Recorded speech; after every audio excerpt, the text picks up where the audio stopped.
ഇതൊരു ചിലന്ത് വലയാണ്. ഞാൻ അതിൻ്റെ വീഡിയോ ഇങ്ങനെ എന്നെ കൊണ്ട് എടുക്കാൻ പറ്റുന്നുള്ളൂ. ഞാൻ ഒരുപാട് ശ്രമിച്ചു.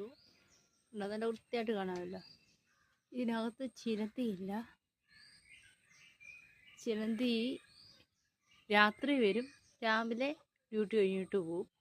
അതാണിവിടെ പതിവ്. അപ്പം ഞാൻ ഈ വീഡിയോ ആയിട്ട് വരാൻ കാര്യം, നിങ്ങൾ ചിന്തിച്ചിട്ടുണ്ടോ ഈ ചിലന്തി വലയിൽ എന്താ ചിലന്തി കുരുങ്ങാത്തതെന്ന്? നമ്മൾ കണ്ടിട്ടുണ്ടോ ചിലന്തിയുടെ വയറിൻ്റെ അവിടെ നിന്നാണ് ഈ നൂലുണ്ടായി വരുന്നത്. എന്നിട്ട് ചിലന്തി കുരുങ്ങത്തില്ല. ഇതിൻ്റെ കൂടെ എല്ലാം നടക്കുന്നത് കാണും അല്ലെ? ചിലർക്കൊക്കെ ഇതിൻ്റെ ആൻസർ അറിയായിരിക്കും. ഇത് കണ്ട് ഇതിൻ്റെ ഈ മെയിൻ ഈ കണ്ടോ ഇങ്ങനെ കിട്ടുന്നത്, അതാണ് ചിലന്തി. ചിലന്തി ആദ്യമായിട്ടുണ്ടാക്കുന്നത് ഉണ്ട് ഈ ലൈൻ പോലത്തെയാണ് മെയിൻ ഇതായിട്ടുള്ളത്. കണ്ടോ, അതിന് പശയില്ല. അതുകൊണ്ട് ഇതിന് ഈ ഒരു സാധനത്തിന് പശയില്ല. കണ്ടോ, അതിനെയാണ് ചിലന്തി നടക്കുന്നത്. ചിലന്തിക്കും അറിയാം അതിന് പശയില്ലെന്നുള്ള കാര്യം.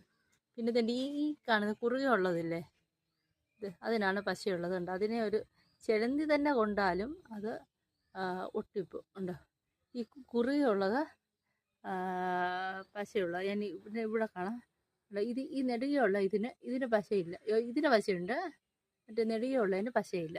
അങ്ങനെയാണ് ഈ ചിലന്തി വീട്ടിലെ കാര്യങ്ങൾ. അപ്പം അത് ഈ പശയില്ലാത്ത ഇതിനകത്തുകൂടാണ് ചിലന്തി നടക്കുന്നത്. അതിപ്പം ചിലന്തി കുരുങ്ങത്തില്ല. അതായത് സെൻറ്ററിലെ ഇത് കണ്ടോ, പശയില്ലാത്തത് ഇവിടെ ആദ്യം ഇരിക്കുന്നത്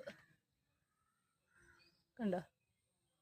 ഇവിടെ സ്പെഷ്യലായിട്ട് ഇരിക്കാൻ വേണ്ടി അവർ പശയില്ലാത്തത് വെച്ച് ഉണ്ടാക്കുക. അപ്പോൾ ഈ വീഡിയോ ഇത്രയേ ഉള്ളൂ. വീഡിയോ ഇഷ്ടമെങ്കിൽ ലൈക്ക് ചെയ്യുക, സബ്സ്ക്രൈബ് ചെയ്യാത്തവർ സബ്സ്ക്രൈബ് ചെയ്യുക, പുതിയ അറിവുകൾ ആർക്കെങ്കിലും ഒക്കെ ഒന്ന് ഷെയർ ചെയ്ത് കൊടുക്കുക. അപ്പോൾ ഇന്നത്തെ ഡ്യൂട്ടി കഴിഞ്ഞു, നമുക്കിതങ്ങ് പൊട്ടിച്ച് കളയാം. നാളെ രാത്രി അവർ വന്ന് വേറെ കെട്ടിക്കോളും.